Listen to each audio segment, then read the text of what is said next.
This is a book review for the ebook Ajahn Sumedho, The Four Noble Truths. And you can get it for free on iBooks.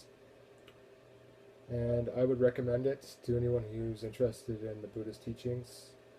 And it has an interesting take and a somewhat novel take on the Four Noble Truths, which are at the core of the Buddhist teachings.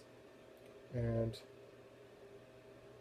Philip Moffat, whose teacher was Ajahn Sumedho, whose teacher was Ajahn Chah, and Ajahn Sumedho is a monk as well. He has a monastery in England called Amaravarti. I might not have that Pali word right. Anyways, this book explicates the Four Noble Truths and the lesser highlighted three aspects to the Four Noble Truths, which comprise altogether the 12 insights, which I spoke about in an earlier talk. And that alone is one thing that is done a little bit differently. It's in the original sutta, but it's easy to pass over it. A lot of the original sutta, the Buddha, you read it and you don't really recognize the full import of what he's saying because it sounds so simple and basic, and in a way it is. And it's just spoken of very briefly.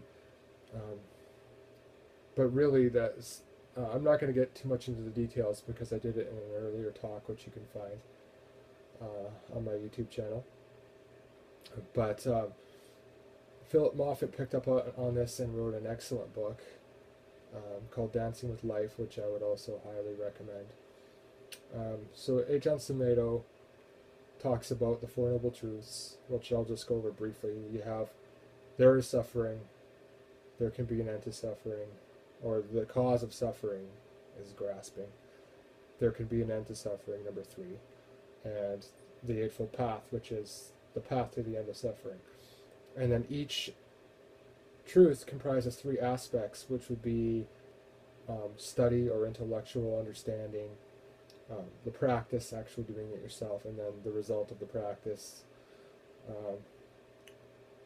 Ajahn Sumedho has an interesting take on the Four Noble Truths, and I would recommend going to his book because he can say it a lot better than I can. Yeah, that's it for now.